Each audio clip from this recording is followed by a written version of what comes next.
Hello everyone and welcome to round 3 of the 2020 Tata Steel Chess Tournament. It's Alireza Firouzja versus Vladislav Artemiev, aka Chuck Norris. It's a really exciting game, so let's dive straight into it. And I have prepared the standings after round 3, just so I don't forget. So Alireza opens with e4. We have c6. Artemiev goes for the Caro-Kann defense. We have d4 and d5. We have e5 now, the advanced variation of the Caro-Kann, and now bishop to f5. Preparing to close the structure with e6 now that the bishop is out of the cage. We have h4. Now, if black isn't careful, for example, if you close it with e6 too fast, then g4, bishop g6, and h5 traps the bishop. So you have to be careful. Artemiev pushes h5, and now c4 by Alireza.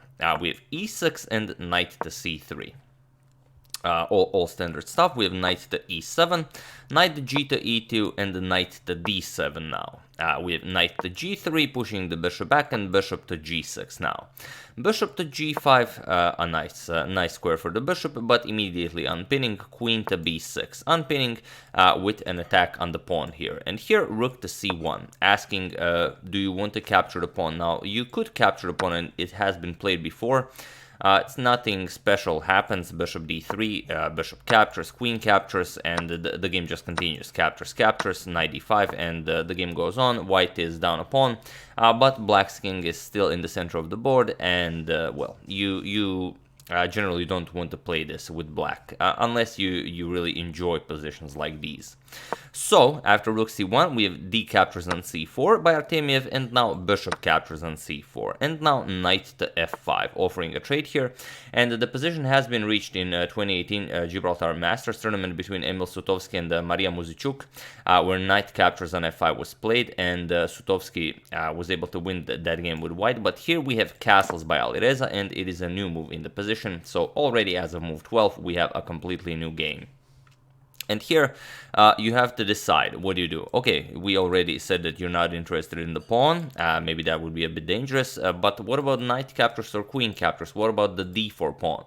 Well, also very interesting stuff. For example, if queen captures on d4, then Alireza prepared knight to b5. It's a super sneaky move. The queen is under attack. The knight is threatening knight to c7 check. So the point is, after pawn captures and the bishop captures, you're down a piece, but only momentarily. You can never defend the knight since the bishop is covering the d8 square, and whatever you do doesn't really matter. a6, white will just trade. Captures, bishop, captures with the knight. Bishop captures knight with check, king captures, and rook fd1 now picks up the knight, and the game continues, and it's a really awkward position for the black king. So capturing with the queen will not do after castles. If knight captures on d4, then knight to a4, and the queen has to leave the defense of the knight here. Well, you could trade knights, but it still doesn't work. Queen a5, queen captures on d4, queen captures on a4, but now rook c to d1, and you will again have huge problems here. There's really no good way to unwind here.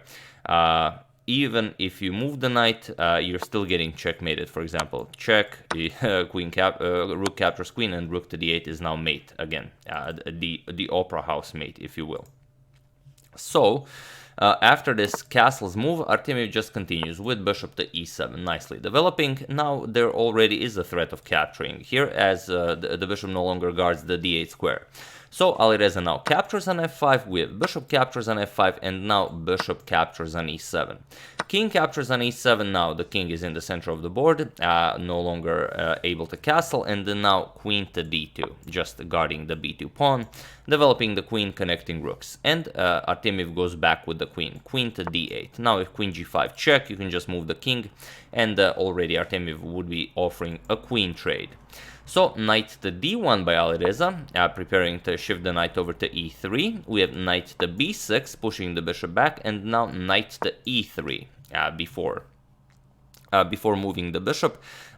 Point being, if knight captures on c4 with check, queen to b4 check, and now the king is stuck, really stuck in the center of the board. King e8, knight captures on c4 with knight to d6 coming. There's no good way to prevent this. It's just a dominant position for white. So after knight e3, we have king back to f8 by Artemiev, and now knight captures on f5. We have e captures on f5, And only now bishop to b3, you want to preserve this bishop as it's a really strong attacking piece, plus you want to bust open the position with e6. We have queen captures on h4 by Artemiev, and it's a really bold move, grabbing a pawn like this when your king is still stuck on f8, when you might consider moves like rook to h6 to bring the rook into the game and continue developing. But okay, Artemiev grabs the pawn, queen captures on h4, and now you could go for e6 right away, but Alireza decides to prepare it. Rook f to e1. We have rook to h6 now, and now e6, busting open the position. We have f captures on e6, and the bishop captures on e6. So it's really important that this bishop controls this diagonal. If you allow the black king to hide, then black will just be okay. But of course, Alireza will do everything he can not to allow that. So here, you have to decide, do you want to part with the f5 pawn? It's not easy to leave it there. I mean, it's not easy to defend it. For example, if rook f6, you're going to get queen to b4 check, and now you really don't have any good squares. Everything is taken. If you go here, you go in front of the rook. So king e8, you can go bishop d5 check, king to d8. Now the queen comes into the attack, queen e7 check. King to c8, and now bishop e6 check. Black no longer has any moves. You have to capture, and now you part with the queen. So that's what can happen if you decide to defend your pawn. So here Artemiev decides to play actively. He plays the rook to e8, gets the rook into the game, and now bishop captures on f5, just eliminating that pawn. We have rook captures on e1, rook captures on e1, and now queen back to d8. To help out with the defense, and now queen to d3, and this is a really strong move. This is a top move recommended by the engine, as it allows all sorts of ideas for white. It prepares bishop to g6, which is just insane, since it covers the e8 square. Rook to e8 will just win the game on the spot. Also, if black defends against that, ideas like queen to a3 check followed by queen captures on a7 are possible. It's just a very active square for the queen. So we have king to f7 by Artemiev, getting the king to, well, not a safer square, but it is a square that prevents bishop to g6. So he's trying to use his king here. Better than king to f7 was knight to d5, but it's not an easy move to spot. You have to allow bishop g6, then knight to f6. You block you guard the e8 square with your knight, but then you have queen to a3 check, king to g8, and now bishop back to c2.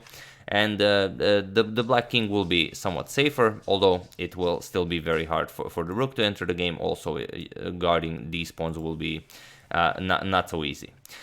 So that's what Artemiev should have gone for. Seems a bit more sturdy than king to f7, but okay, he decides for king to f7, and now queen to f3, again threatening a lot of very nasty discoveries. Here again, if you go rook to f6, it's not possible because of queen to h5 check. The rook is stuck there guarding the h5 pawn, and here you're just getting mated. King g8, rook e8 check, wins the queen, and very quickly mates the black king. So Artemiev goes queen to f6. Now there are no good discoveries, but you have queen to b3 check. Another option was rook to e6, just kicking the queen away from there. But after queen to g5, you don't really have any good discoveries, and still the king will hide on g8. You cannot move the bishop since king captures rook on e6, and well, there just aren't any good discoveries. White is still winning here, of course, but it's not easy to calculate. So Alireza goes queen to b3 check instead, king to f8, and now queen to a3 with check. So what do you do here? Problem is, if you move the king, let's say king to g8, then rook to e8 check, and that's just it. King to f7, rook f8 is mate. If you move the king, for example, to f7, it's not much better. Just bishop to e6 check, king g6, and now queen to d3 with check. King g5 and queen to g3 will be mate. So you cannot move the king. You have to block with the queen. Now that the rook can support the queen, queen to d6, and now, of course, not trading queens, queen back to e3, now threatening queen to e8 mate. So Artemiev, of course, defends, queen to d8, and now queen to e4. Again, Alireza sticks to the plan. We have to put the bishop on g6 and then deliver mate. Rook to f6. Finally, this rook can now enter the game, as there is no immediate threat of losing the h5 pawn. Bishop to g6, and again, you have to be very careful. If you don't prevent it, queen to e8, queen captures and rook captures will be mate. So king to g8, and this prevents mate. Now, if you attempt this, captures, then you can just block with the rook, and white will still be better, but you do not want to give up your advantage away like that. So queen to h4, not allowing captures because of captures, and asking black, what do you want to do? And of course you are ready to capture here and deliver queen to h7 check. So queen to d5 now, guarding the pawn. So if queen captures, you can trade queens. So rook to e8 check now by Alireza. We have rook back to f8, and now queen to e7, preparing to capture here. You cannot trade because it's mate. So knight to d7, guarding the rook. And here's a very important position. So what would you play here? Feel free to pause the video and continue the attack with white while I give you a couple of seconds. So for those of you who were able to do it, congratulations on finding the only good attacking move for white. And for those of you who just want to enjoy the show, it's bishop back to c2. Yes, with the idea of bishop to b3, winning the queen and the game. So this is what Alireza, of course, played. Artemiev captured on d4, getting rid of this this threat here.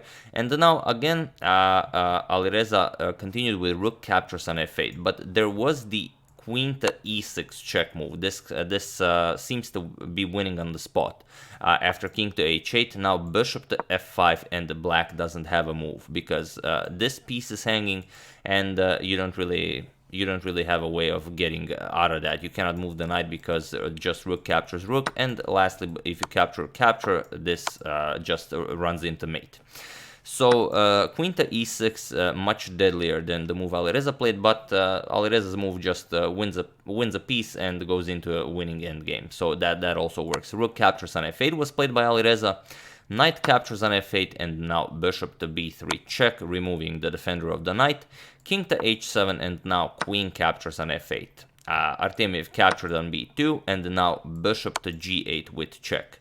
King h6, and now queen to f4 with check. And here Alireza made his move 40, so Artemiev has to make one more move to reach time control, and he's extremely low on time, and it's a good thing he played g5. If you move the king, you are getting mated right away. Just bishop f7 check, king has to move, queen to f5 check, and now, well, if you move, just queen h5 is mate, so you have to play g6, captures king h8, and now queen to g8 will be mate.